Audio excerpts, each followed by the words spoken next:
All right, so it looks like we are all here. I'm going to call the meeting to order at 9:34. President Carol Rowe, Bill McGowan, Wayne Sawchuk, Dan Coughlin, Paul Kearse. And our first order of business would be the next meeting, which looks to be the 8th of August, 8/8/23. Is that good for everybody? I'm on vacation. I'm on vacation that week, but you'll still have a quorum. Yep.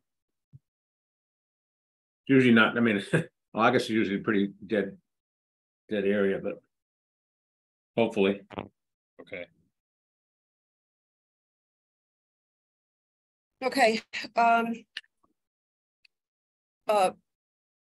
Paul approved the minutes from the last meeting, so Okay. I'll get those posted today. All right. Okay. And go ahead. I'm sorry. No, I was going to say the only other two things we had on there was 808 Jerusalem and 46 Border. And I got one thing that Chris Senior asked me to bring up as well. So I'll do that. Okay. I'll do that after we get rid of the other two items. But the first item is 808 and 810 J Road. Is that where the guy? That's a Habitat for Humanity. Oh. Okay. What do they want? They sent in the application with the fee.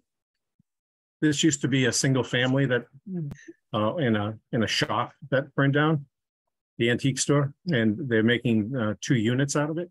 Oh, this is by 5 Corners. Yeah. West corner, whatever it is, by the corner stuff. I sent you guys the application with the agenda. Yeah. Just so she's here just to answer any questions that you have. So they're basically converting it to 2 units with 3 bedrooms each. I'm going to put her into the call. so And they have a gravity service to Hull Street. I know we this is for the part of the affordable housing. So if there's any request or vote required, I'm going to recuse myself because I am the chairman of the Affordable Housing Steering Committee. Yeah. Well, I would think that we probably, if we've set a precedent on affordable housing, that we've done something, we gave something to CJC we should probably do, have some sort of a discount on this one as well. Yeah, we also discounted the nonprofit in the town as well on the Historic Society. Noreen, if you'd like to talk to the board about your project. Yes, thank you for your time today. So as you've heard, we are building we're hoping to start construction soon on the 2 units at the end of Cohasset, on the end of Jerusalem Road in Cohasset. So we've been working with the Sewer Commission, Lisa Carol's office to try to figure out the whole EDU schedule. I know you guys did meet in September of 2022, and looking at those notes, I think they said that there was already 1 EDU betterment that was in existence. Unfortunately, we did not attend that meeting, so that was my mistake. I didn't realize you guys met in the morning, so I was planning for an evening meeting. And then we were just requesting any kind of a waiver of the fee to alleviate the cost for building these affordable homes.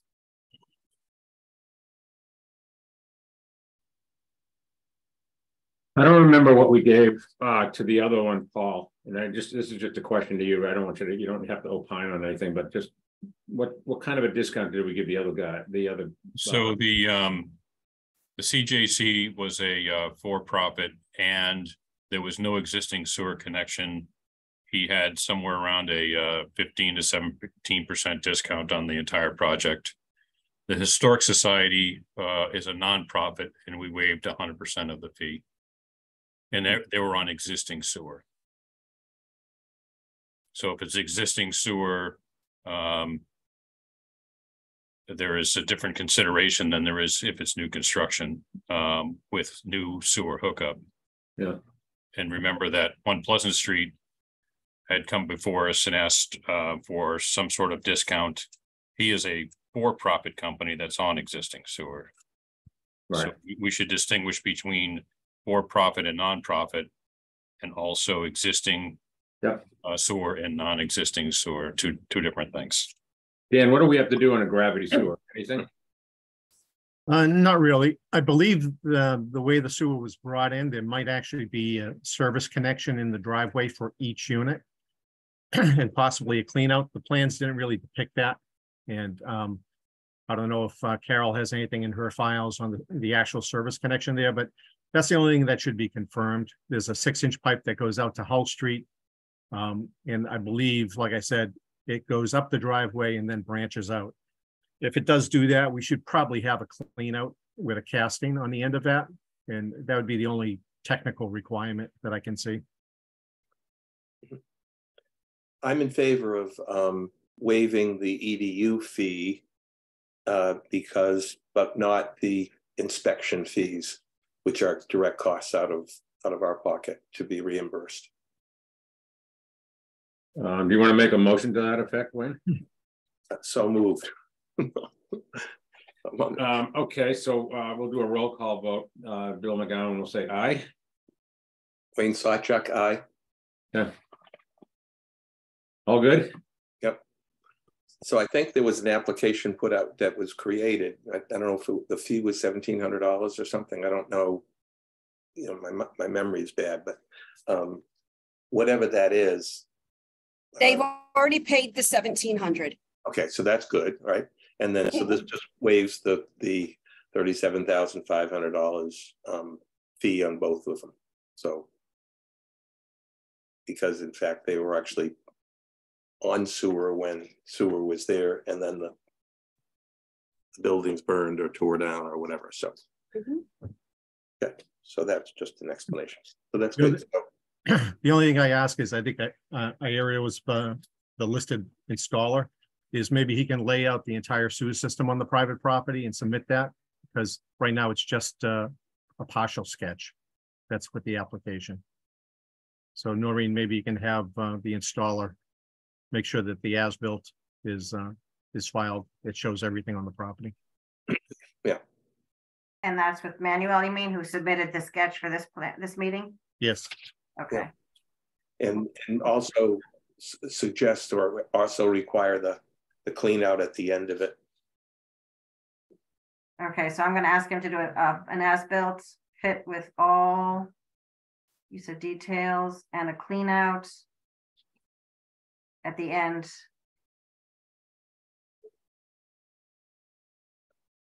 At the end of it. Okay. He wants to submit a preliminary sketch. That's fine too. Carol can get it to me. What did you call it? A what sketch? A preliminary sketch as far as what's he doing. Okay. So I know right now they're debating on to either remove ledge or not remove ledge that's over there. So I think they're kind of surprised the amount of ledge that's there. So they're determining whether there's a basement or not. So I know that they're kind of in that preliminary stage. So Noreen, when do you think you would have final plans that you could present? Are you looking at September, or do you think sometime in August? I'm hoping August. So Okay. just trying to get everybody back on track on this. You're right with the ledge. We knew there was ledge. We had an idea there was ledge. We weren't sure how much, and we had different comments about, was there a basement in the last building? Someone said there was a basement, someone said there was a full, someone said there was partial, someone said there was on stilts. I don't believe that property was on stilts, but so we're doing a little research trying to get caught up on that. So okay. And I believe there's a common driveway with the abutter there as well. There's an easement, there's a shared easement, but each of our units will have their own driveway. Okay. But you're right, there's an easement in the back there for a little bit of driving through. All right. All right. Thank you. Yep. Thank you, Noreen. That's Okay. great. Thank you, Noreen. Thank you. Thank you. So we have 46 Border next. Yep. And I'm going to put him in right now. I Okay. sent you everything that he forwarded me, which was the application. He paid the fee. He has the drawings. I sent those to you. And he sent me a couple of other things yesterday, which I also forwarded. Okay. But I'm gonna put him in now. And Carol, on the administrative side, I don't believe that the form you showed us, 2009 change of use form, is the most current one. I thought there was a. Yeah, that's the only one I could find, so I gave him the regular application Okay. form because that's the only other one I had. Okay, I'll look to see if I had one from Lisa in one of my emails. I'll double check it later today. Excellent. Nino, Good morning. hi, how are you? I'm well. How are you all? Good. All right, if you'd like to explain to the board what you're doing at 46 Border. Sure. Should I share my screen with any kind of plans to sort of talk through the project? Sure. Or just Sure.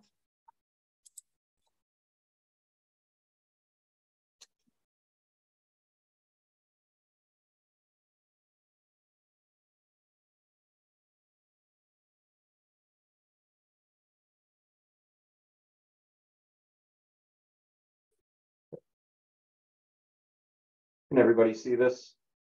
Yes. I'm just gonna go to the beginning.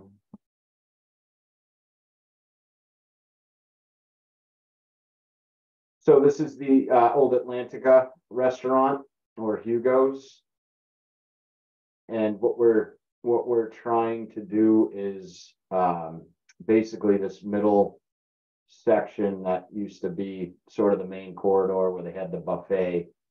That all gets open to the sky, and then the rest of the spaces get sectioned off to different smaller, little Lobster Pound. The Seabird Coffee's going in this space.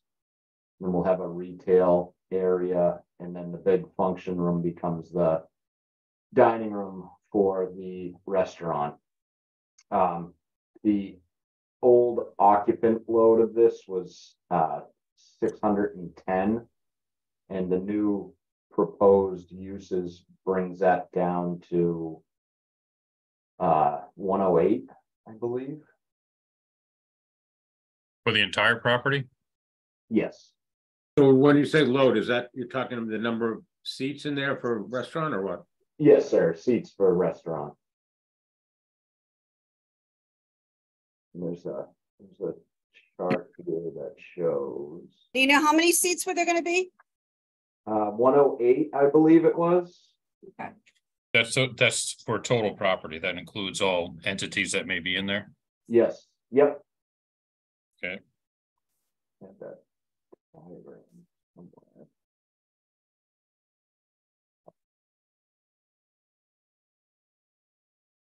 So there'll be more parking then. A lot more parking. Yeah, 610 to Yeah. around 600 100. From 600 people down to 108, I'd say there'd be a parking available. Yeah. Yeah, not bad. And this is sort of a better representation of the layout of the project. So my understanding, you're also gonna have a bit of a marina people can boat in. Are you gonna have restrooms for them available? So at the marina, as far as I'm aware, is not part of the permit or the project at this time. I don't know what the plan is for that and when that could happen. But this area here is all open to the public, including the covered wharf. And then, they can come into the lobby, and then there's these two public restrooms here. But as of right now, that is not part of our project. So you have a courtyard that's open to a covered wharf, and the wharf is just all decking? Yes, Okay.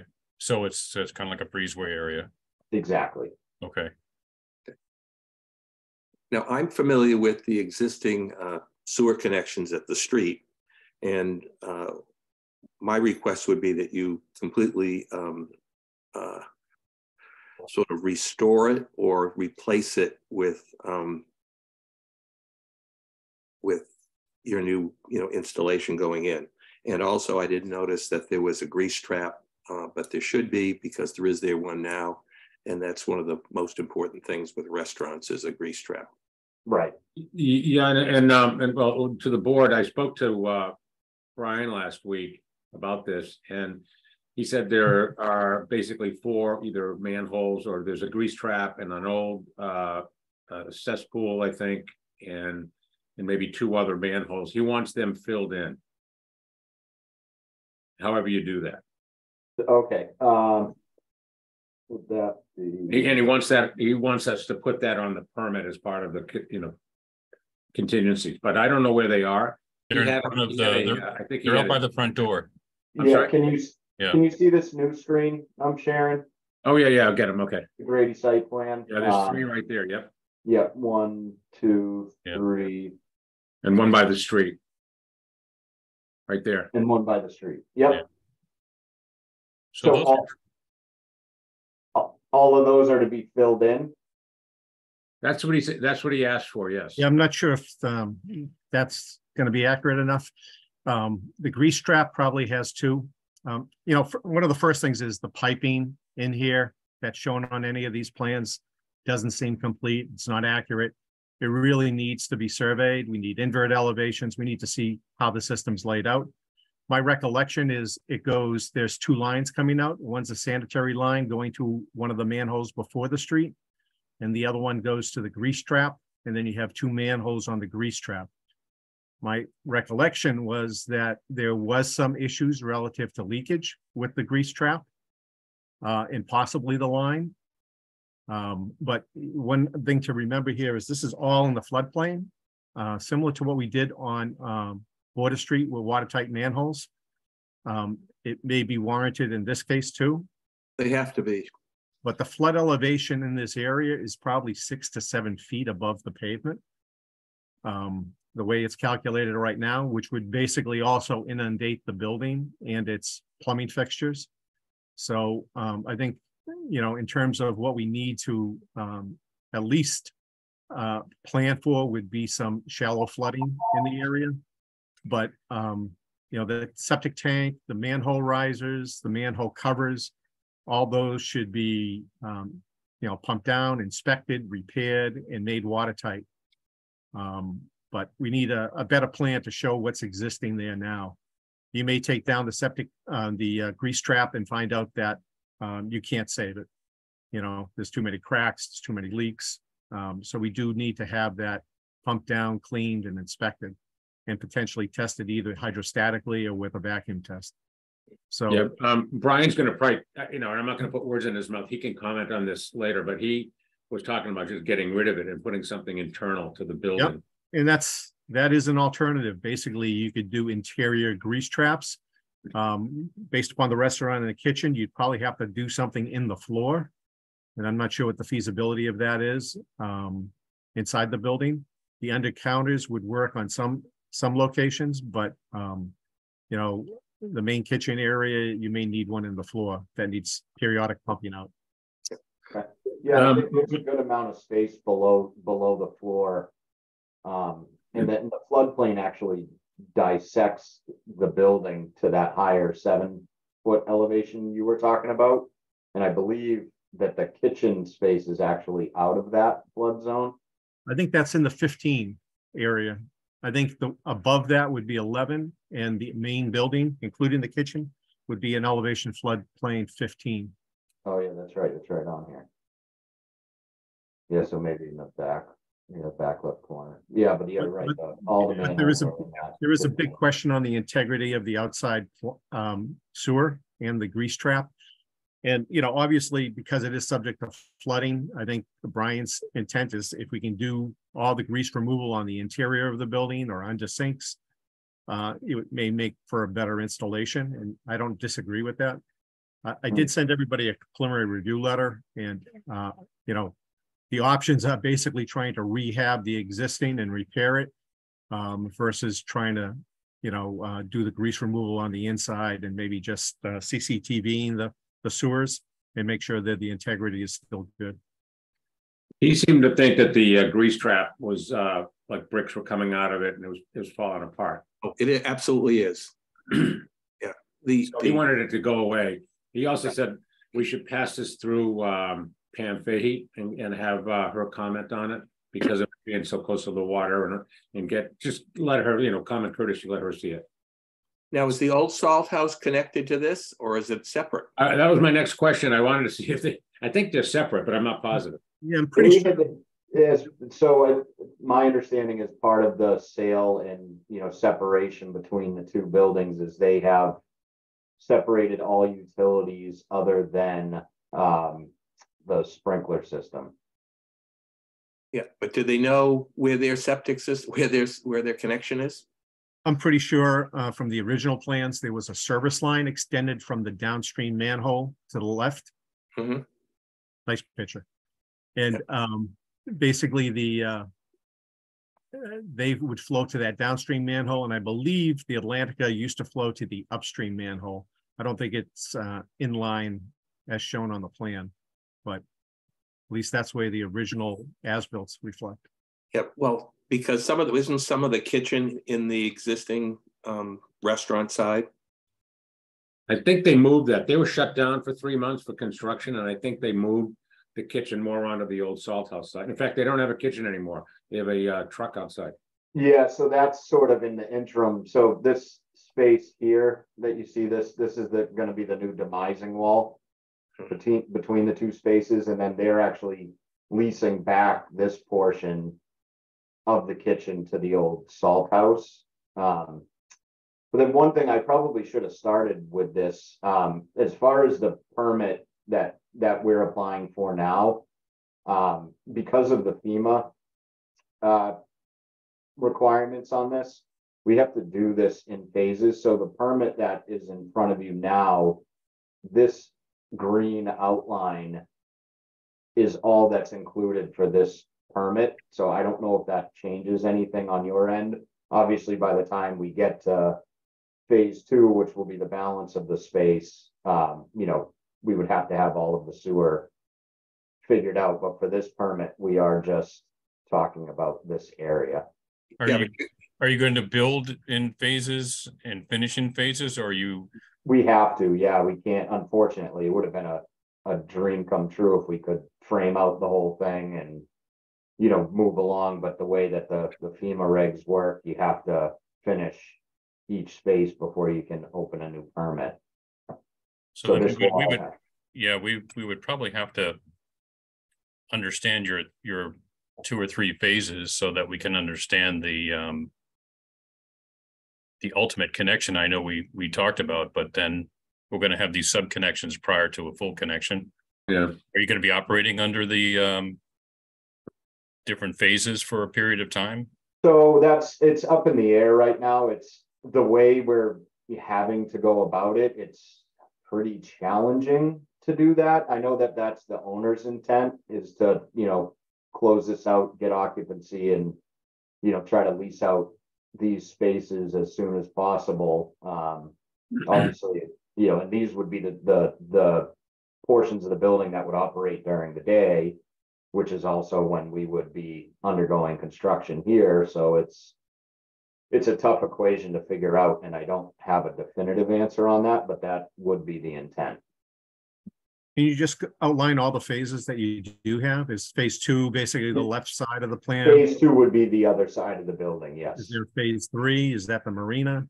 We don't know. So the marina is not even part of the conversation right now. We're just trying to get this up and running, and we, it's a calculation of what the building's worth, and then you have less than 50% of that. So the hope is to complete it in 2 phases, but we don't know what's going to come up during construction and what we have to pull out of what we're hoping to do in phase 1. So we're hoping for 2 phases. It could go into, a third where we weren't able to, I don't even know, maybe finish off the dining room part of the restaurant, with all of these windows that are pretty expensive. I'm not sure how that's going to go, but we're hoping for 2 phases. So where does that leave the salt house? Is he going to be a separate property, separate entity, separate sewer, separate water? Yes. He already is. He already is? Okay, because I know they were using the kitchen. Yeah, the kitchen's been pretty much demolished at this point. Okay, so So is he completely off that property as far as services and use? Yes, Okay, yeah, other than, this, demising the wall. right, their dining room and bar is still in here, but it's a separate property, a separate parcel. It's kind of hard to see this faint line, but this is the Yep. property line. Okay. So Dan, does he have to come to us for any type of change of use if he was connected to them for The old salt services? house? Yeah, I don't think so. I mean, he was just using their kitchen for additional prep area, I think. I don't know what the final arrangement would be, but I don't so think. so how is he gonna, he doesn't have a kitchen in the old salt house, right? He was using the Atlantica kitchen, so what's he gonna do? He's got Paul, he's got a food truck. Yeah, that's temporary. Yeah, I think they're gonna keep it because it's going pretty well, what I hear. Yeah. It's probably cheaper than building a kitchen too. Yeah, so I guess we got to figure that out separately from this application, obviously, but Yes. But now, on your first phase there, you've got all those bathrooms, toilet room there and stuff. That's all new, right? Those are all existing. You're gonna keep them existing. For the most part, yeah, I mean, it's been shut down for a while, so we may have to replace fixtures and may choose to retile, but it's actually, it's probably the best part of the building at this point. Oh, okay, so it was marble. I just think I need a plan that takes it from the building to the sewer. And assurances that the condition of the pipe and manholes on your property allow it so that water that goes on the street doesn't go into the old manholes that are all broken and go into our sewer system. So that's what, Yeah. we want. When it's been closed, it hasn't caused a problem. Although I think the water's gone over it at least 2 times in the last 6 months over the roadway, and it is getting, water is getting in there. And it's not our obligation to fix something that's failing that's on private property. Understood. So Dan, a question for you is, if the building is going to be split in two, it's going to have one line coming in for sewer. So one half the building will be connected to sewer, and maybe it's connected to sewer by itself for a period of 6 months to a year before the other side is. Should we be getting, separate plans and kind of look at it as a separate unit? I mean, theoretically, you could. The way I think the service lines come out of the building, if I can recall, his phase one only has the toilets and basically the sewer line, nothing for the kitchen or the grease trap. I think that comes out of the left side or the phase 2 area. So, he does have a coffee shop and some other things that might add some solids, milk solids or milk fats. So obviously under counter in those areas is probably the best bet in terms of grease removal. But I would think that he would, once we get a good plan, in other words, he's had someone look at it, get inverts, look at conditions. I think we could probably segregate just that sewer connection line out for the phase 1. And more than likely, I think once they look at their grease trap, they're going to want to abandon it. Yeah. Versus trying to rehab it. I think, Brian, I think that's it's already passed away. Brian doesn't want that thing, he just said it may be a requirement at this point. Yeah. I mean, you could address that under phase 2, but you got to make sure that it's fully disconnected, because I believe the grease trap discharges to the same manhole that goes out to the sewer for the other half of the building. But again, we need better information than what we have right now on the private property. So I would recommend they come back with a better plan, and if they have a chance to CCTV the lines to check the condition, that one might be good to evaluate as well. Sounds good. Okay.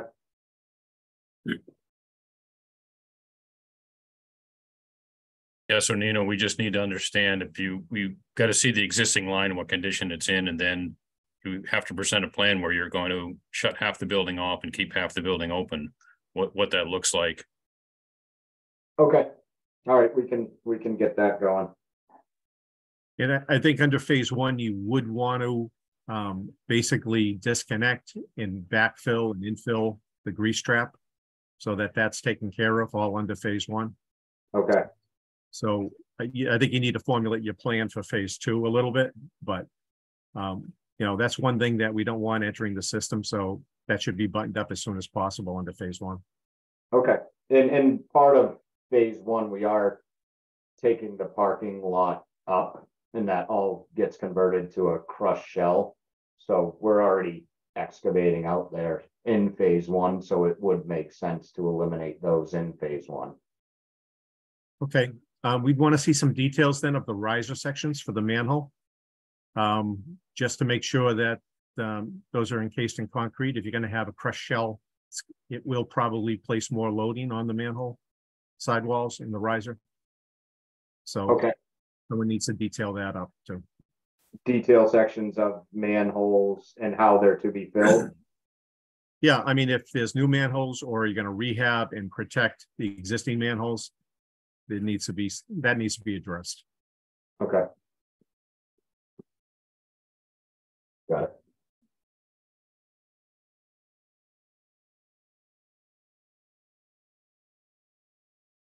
All right, I will, I have some homework to do, and I will get this over to you as soon as possible. All right, and it'd probably be worthwhile, you know, we have another meeting on the 8th of August. It might be too quick, but to have you come back again and review it with us. Okay, no, I'll get this all done before then. Okay. Yeah, we need to have Brian Joyce on that one too. Yeah. And Pam Fahey. Relative to any CCTV of the sewer line itself, we would like to get copies of that, so they should record it. Okay, we'll make a note of that.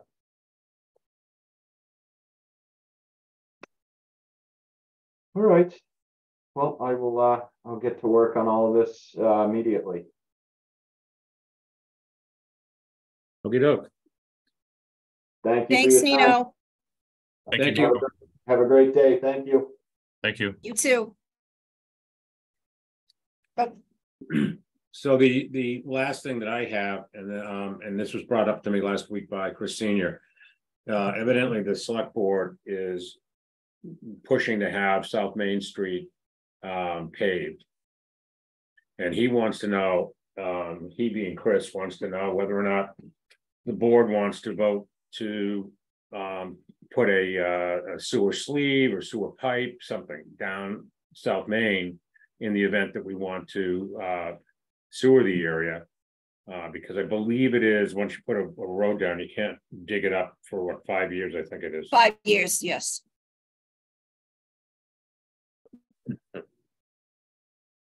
Yeah, so I'm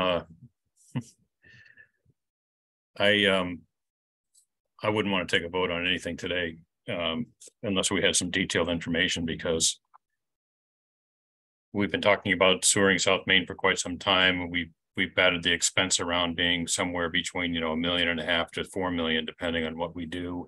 And do we plan on having, you know, large enough pipe to handle any flow coming in from Situate? Mm-hmm. And to vote to throw down a pipe for a couple $1 million just because they want to pave the road doesn't make sense to me. I think that, you know, we want to sewer South Main because it needs to be sewered, and we talked about protecting the last section of the Gulf. But the issue that I have is whenever there's a capital expense, there has to be a revenue model to offset it. And I haven't heard from Chris Senior about any revenue model that would offset it. No, and I would suspect he's looking at, you know, us to put that together based on connections to, you know, homeowners in the area. And that to me spoke to another question: how far off of South Main do we take it? I mean, you know, do we go and do just the abutting homes that are on South Main, or do we go, if you're going south into Situate, do we go back, you know, go down another road, some of the feeder roads? Well, in fairness to the abutters, you know, the issue is to clean up the Gulf was the primary reason the board voted prior to my tenure to go down this path. So as you're going south into Situate, all of those streets that are on the left-hand side abutting the Gulf, some of those have quite a distance to go down to get to those homes. So I don't know if you want. Mordecai Lincoln comes to mind perfectly because there's a ton of homes down there. Yeah, so then you're talking about, do you go an equal distance on the right side of the road? For instance, do you want to go down Beechwood to the railroad tracks? As Wayne had mentioned in the past, there's already a connection under the track. You know, do you want to do that? Do you want to go? There's several small lanes that are on the right side as well that you may want to be able to go down. So that's the question is, you know, how big of a scope do you want to make that South Main project? Yeah. Well, the other thing is that the total cost of that has to be borne by the people that live on the street. And because in the old days, 50% was paid by the town and 50%. And then when Little Harbor came in, that turned to 100% for the residents. So if we did it, we have to get some sort of a vote from the residents who are going to pay for it, or we're going to have a situation where, wait a minute, 90% of the people don't want it. And are we going to have to legislate that this is a must-have and then get into all this legal work there? So that they're looking at doing a repaving job in the spring, I believe, of next year, mid to late spring. I, for one, you know, if this becomes like a 50-50 thing, this will be the third sewer project I will invest in the town of Cohasset. And I certainly won't live long enough to like get my money's worth out of it. I don't know how we would pay for it, to be quite honest. I know that parts of certainly we would get Situate to pay for Mordecai Lincoln Road. That's and maybe their piece of it. But there's a lot more in Cohasset than there is in Situate with this piece here. So now the South Main is bad in certain sections, but if it was my money, I'd be going in there and just doing the areas that needed to be resurfaced with just a single 1-inch, you know, going in and grinding it where it's bad, putting in the base. I would bet that they're not going to spend more than $200,000, maybe $250,000 to repave South Main Street. Those are peanuts compared to what it would cost if you to put the sewer in. So right. If the sewer goes in 3 years from now, the requirement will be when you're done with the sewer, you have to resurface the road again, period. Right. So it doesn't matter. My opinion is make it better than it is today because it's as bumpy as heck. Yeah, yeah. Well, I can tell you that I think it's a bigger, there's a bigger issue at hand. There are folks looking at doing sidewalks, you know, that whole thing. And I'm still wondering how, if they wish to set a sidewalk, Atlantic and Jerusalem Road, how they're going to get through, you know, eminent domain, the property of the folks that they're going to take away. That's going to be a lot of fun. And I don't know how they're going to do it on Main Street as well.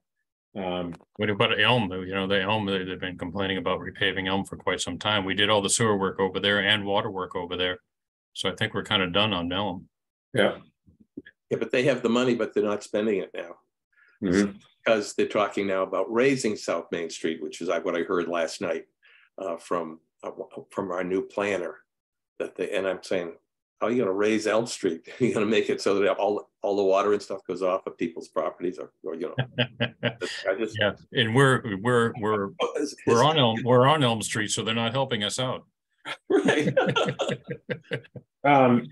Well, they have a new grant there that's going in that's going to put some money towards the sewer plant, apparently, which I'm not aware of. That you know, things are happening all over, or they're trying to happen, but what is really going to happen?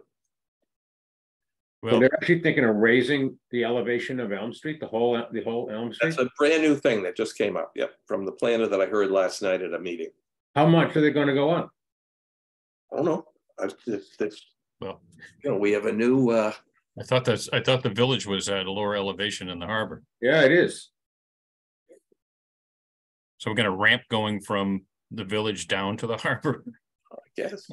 Having dealt with the Corps of Engineers and FEMA during the yacht club build, I can tell you that even what Woods Hole is giving us is probably smaller than what really is going to happen. If we really do get a storm and we have the storm surge in there, it could be 10 feet.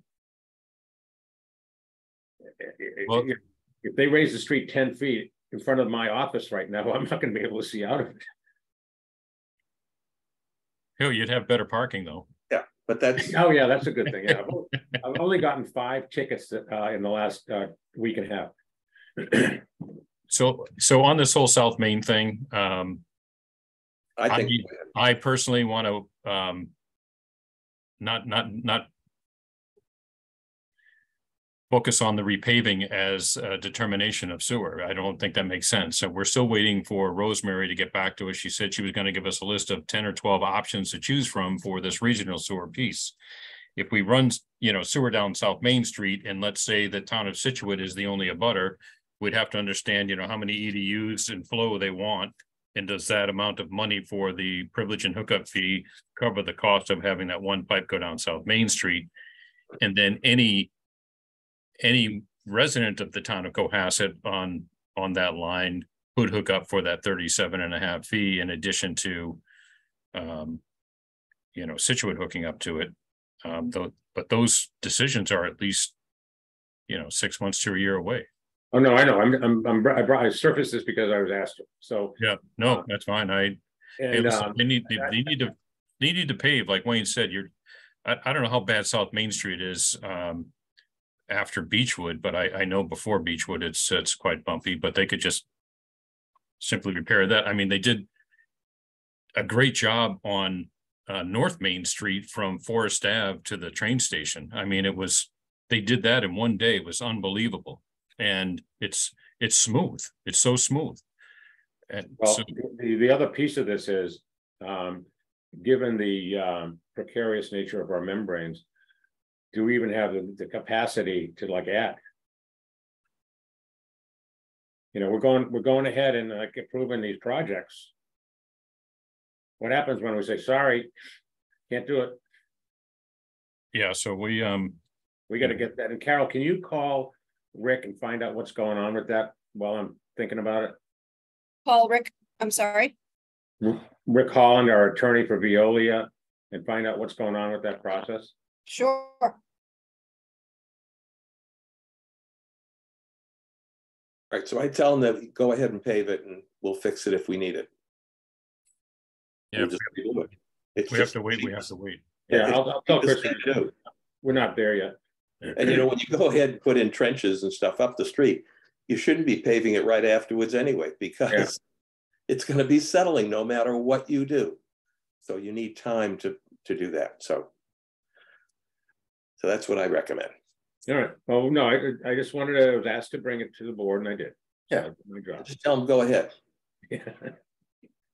Resurface it. Yeah. And all do right. it here. Have it done in time for the Christmas stroll. Yeah, that's a long ways away though, but any other business that we have to bring up? I don't. I finally received our email response from the building inspector on the properties that I was wondering where they stood. And so Carol shared that with us.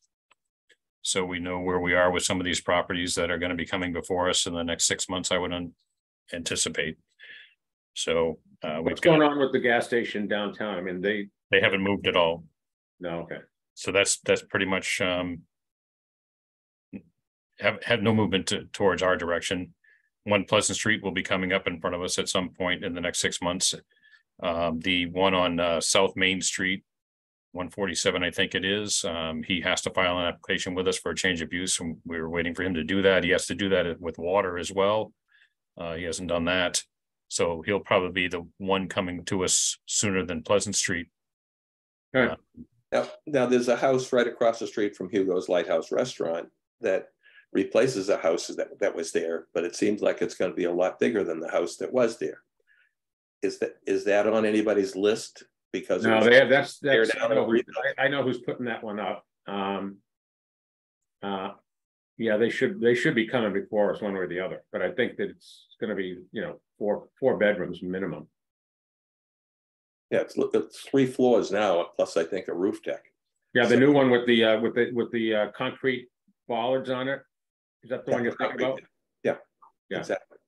But it's something that in the building permit application, a tear down and a fix up, and you've got a change of size and stuff. That's going to be picked up somehow. Meaning, yeah. What's the property address? It's actually right between sort of the Atlantica parking lot and the first house where the marina and railway are. Oh yeah, across the street. Yep. Across the street. Yeah, It's not like they got it jacked up on stilts. Yeah, these concrete things. So I had one question. Did CJC ever do a quarterly flow report? They ever submit that? I haven't seen one. Carol, could you call Mark Negrati and ask him about that? Ask him for, I'm sorry? Quarterly flow report from the sewer facility. Probably be DeLisi. I don't think McGrath, it would be in McGratty's. he's probably finished with his job now. Yeah. Okay. All right, if we have nothing else, I'll make a motion to adjourn. I will second that. I'll do a roll call. Bill McGowan, aye. Paul Kearsai. Wayne Sawchuck, aye. Thank you, everybody. Thank you. Have a good day. Take care.